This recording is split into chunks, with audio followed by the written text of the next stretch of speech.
Hey guys, welcome to global teaching. तो आज हम बनाने वाले हैं कंटेम्प्रेरी इंडिया एंड एजुकेशन की फ़ाइल। तो ये बीएड फर्स्ट ईयर की फ़ाइल है और टॉपिक है डेमोक्रेसी। तो जैसे कि मैंने आप सबको बोला था कि हम जल्दी ही फ़ाइल लेकर आने वाले हैं बीएड फर्स्ट ईयर के लिए। कितनी फ़ाइलें बनती हैं, कैसे बनानी होती हैं, तो सारा पैटर्न तो आज मैं वो सारा शेयर करने वाली हूँ। तो मैं आपको बता दूँ कि बीएड फर्स्ट ईयर में आपकी 10 फाइलें बनती हैं टोटल, मतलब 7 आपको असाइनमेंट बनाने होते हैं, 3 आपको फ़ाइल बनानी होती हैं। आप चाहे 3 भी असाइनमेंट टाइप में फ़ाइल बना सकते हैं, कोई दिक्कत वाली बात नहीं है। तो सेम ही 10 मतलब टोटल आपको 10 फाइलें बनानी होती हैं।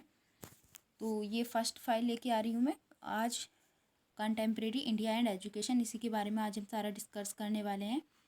तो पहले स्टार्टिंग से स्टार्ट कर लेते हैं। ये देखिए, आप इस तरह की फ़ाइल का भी यूज कर सकते हैं। इसमें जो सिंपल वाली फ़ाइल होती है उसका भी यूज कर सकते हैं। अगर आपके कॉलेज वाले बोलते हैं कि अगर कि कॉलेज की ही फ़ाइल यूज करना है तो आप कॉलेज से फ़ाइल ले लीजिए, उसमें नाम वगैरह सब लिखा हुआ आता है, तो वो आप ले लीजिए। और अगर आप इस तरह की बना रहे हैं तो जो आपको फर्स्ट पेपर लगाना है वो आप नेट से निकलवा लीजिए या खुद से बनाइए आपके कॉलेज का नेम।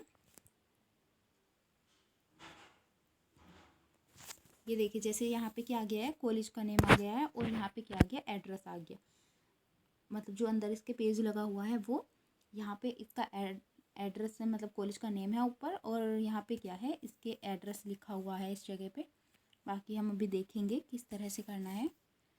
तो ये देखिए, इस तरह की आप फाइल का तो आपका हो गया कि आप कॉलेज से वाले भी दे सकते हैं आपको, वहाँ पे आप पता कर लीजिए, या इस तरह की फ़ाइल का आप यूज़ कर सकते हैं। अभी देखिए, यहाँ पे मैंने आपको बोला था कि यहाँ पे क्या है, कॉलेज का नेम है ऊपर, कि जैसे यहाँ पे कॉलेज का नेम है और यहाँ पे क्या है, एड्रेस है, और बाकी सब ये नीचे जो लिखा हुआ है। तो MJP आर्यू रुहेलखंड यूनिवर्सिटी बरेली की फ़ाइल है। सारे कॉलेज की फ़ाइल यूनिवर्सिटी की सेम ही तरह की बनती हैं, इससे कोई फ़र्क नहीं पड़ता कि कहाँ की है कहाँ की नहीं है, इसी तरह की बनती हैं। बस ये है कि किसी में फ़ाइलें कम बनती हैं, अगले सेमेस्टर में बनानी पड़ती हैं, ये ईयर वाइज होता है। तो इसमें फ़ाइलें एक साथ बनती हैं, फ़ाइल बनानी इसी तरह से है। तो यहाँ पे आ गया कि subject name contemporary India and education और टॉपिक नेम। तो मैंने नेट से निकलवाया है, आप चाहें तो खुद से बना सकते हैं, नेट से भी निकलवा सकते हैं, आपके ऊपर डिपेंड करता है।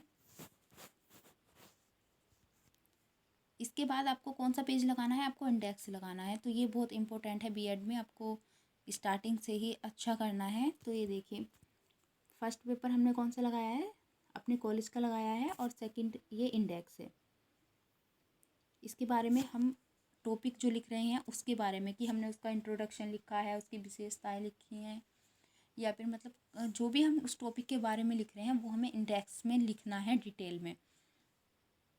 टॉपिक का नेम, मतलब कि जैसे मैंने यहाँ पे डेमोक्रेसी का लिया है, ठीक है टॉपिक, तो मैंने सबसे फर्स्टली क्या लिखा है, उसका इंट्रोडक्शन लिखा है।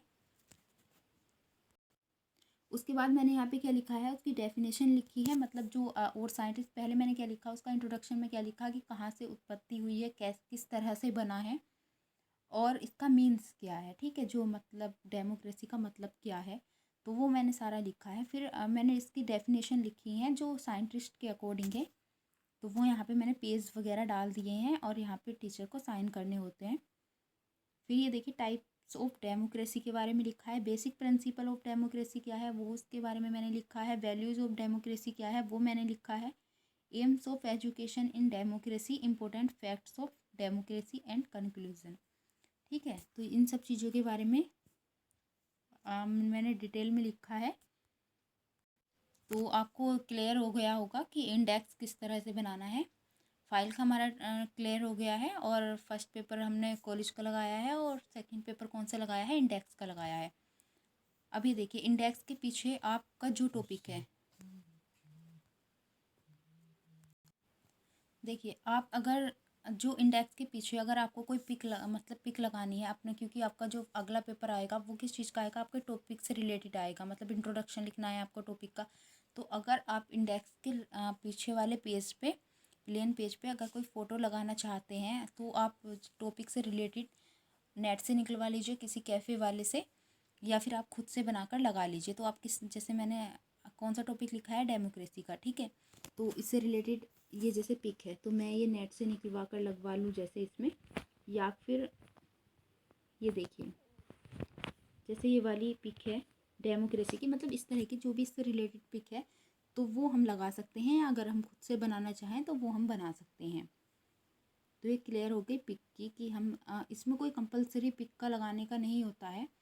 जैसे आप 7 सब्जेक्ट की बना रहे हैं उसमें तो कोई कंपलसरी नहीं है, पर आप आईसीटी की जो फाइल बनानी होती है, रीडिंग रिफ्लेक्टिंग की बनानी होती है, ड्रामा आर्ट एंड एजुकेशन की फ़ाइल बनानी होती है, उसमें आपको क्या करना पड़ता है, पिक्स लगानी पड़ती है। तो वो हम आगे जब वीडियो लेकर आएंगे उन फाइल की तो हम उसमें डिस्कस करेंगे उसके बारे में। तो फ़िलहाल हम कंटेम्प्रेरी इंडिया एंड एजुकेशन की बात कर रहे हैं तो पहले उसी के बारे में डिस्कस कर लेते हैं। तो ये हो गए हमारे टॉपिक से रिलेटेड इमेज जो मैं आपको दिखा चुकी हूँ। अब ये देखिए हमारा इंडेक्स का भी हो गया है। अब सबसे पहले मैंने क्या लिखा है, इंट्रोडक्शन लिखा है। तो जो डेमोक्रेसी होती है उसका मीन्स क्या होता है, लोकतंत्र आप कह सकते हैं, प्रजातंत्र कह सकते हैं, या फिर जनतंत्र कह सकते हैं। तो कंफ्यूज तो होना ही नहीं है, तो ये तीनों एक ही मीन्स है। तो ये देखिए पहले मैंने इंट्रोडक्शन में क्या लिखा है, प्रस्तावना इसे कहते हैं हिंदी में। तो फर्स्टली मैंने इसके बारे में लिखा है कि जो ये जनतंत्र का जो शब्द है डेमोक्रेसी, मतलब ये कहाँ से लिया गया है, कहाँ से उत्पत्ति हुई है इसकी, तो ग्रीक भाषा से हुई है और 2 शब्दों से मिलकर बना हुआ है, डेमोस एंड क्रेटिक। तो डेमोस एंड क्रेटिक का मतलब क्या हो गया, डेमोक्रेसी। और फिर मैंने यहाँ पे मीन्स लिखा हुआ है कि इनका मीन्स है क्या, तो यहाँ पे डेमोक्रेसी जनता के हाथ में शक्ति। फिर मैंने यहाँ पे लिखा है अकॉर्डिंग टू अब्राहम लिंकन, कि अब्राहम लिंकन ने कैसे बोला था डेमोक्रेसी को। तो उन्होंने कहा था democracy is a government of the people by the people for the people. मतलब इसका जो मीन्स है मेन, वो जनतंत्र जनता का, जनता द्वारा जनता के लिए शासन है।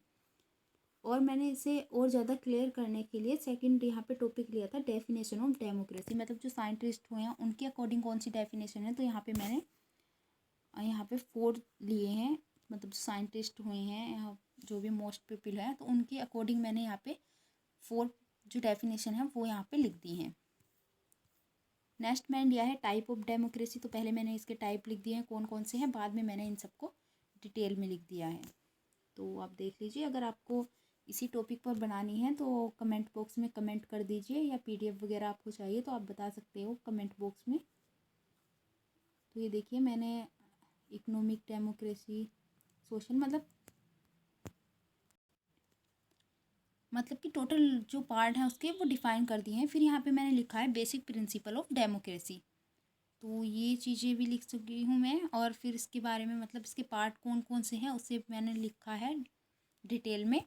तो फर्स्ट फ्रीडम के बारे में लिखा है, जैसे इक्वलिटी लिखा है, समानता मतलब, फैटर्निटी लिखा है, और जस्टिस।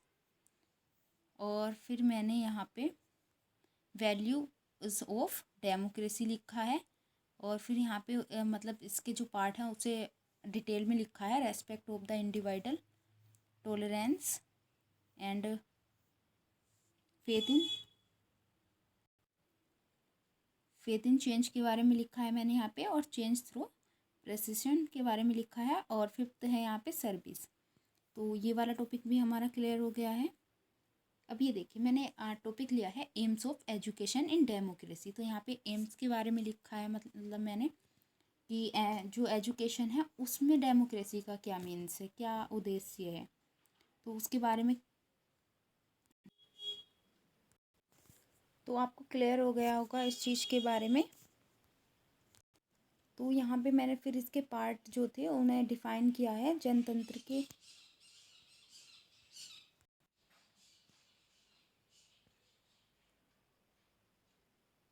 तो यहाँ पे मैंने लिखा है जनतंत्र के मूल्यों का विकास, मतलब एम्स जो हैं उसके उद्देश्य, तो उसी के बारे में डिफ़ाइन लिखा है, डिटेल में हेडिंग लिखे हैं उसमें। और यहाँ पे उत्तम अभिरुचियों का विकास और अच्छी आदतों का विकास, तो ये सारे हो गए।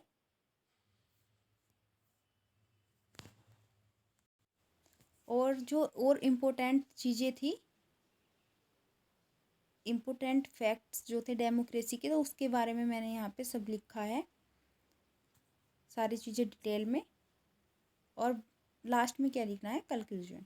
मतलब कि निष्कर्ष जो भी है तो वो हम यहाँ पे लिख देंगे। मतलब कोई भी निबंध टाइप में ही ये असाइनमेंट बनाना होता है जो फाइल बनेगी। तो निष्कर्ष आप प्रस्तावना निष्कर्ष जरूर लिखें लास्ट में, और प्रस्तावना मतलब जो उसका इंट्रोडक्शन है पहले वही दें, और लास्ट में ये ज़रूर लिखें निष्कर्ष की क्या निष्कर्ष निकलता है इसका, तभी आपका असाइनमेंट कंप्लीट होगा।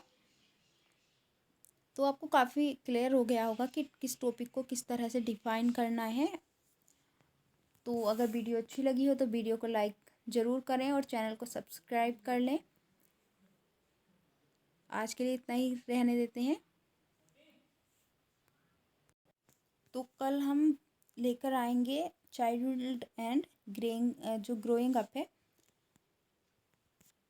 तो उसके ऊपर जो फाइल बनेगी बीएड फर्स्ट ईयर में क्या किस तरह का टॉपिक लेना है, किस तरह से फाइल बनानी है, तो वो कल हम चाइल्डहुड एंड ग्रोइंग अप की फाइल लेकर आएंगे। तो उसी के बारे में कल डिस्कस करेंगे, पूरा एक टॉपिक कंप्लीट करेंगे। और बीएड की क्लासेस भी चल रही हैं, अगर आपने ज्वाइन नहीं किया है तो ज्वाइन कर लीजिए, एकदम फ्री है। और चैनल को अभी तक सब्सक्राइब नहीं किया है तो चैनल को सब्सक्राइब कर लीजिए। Thank you.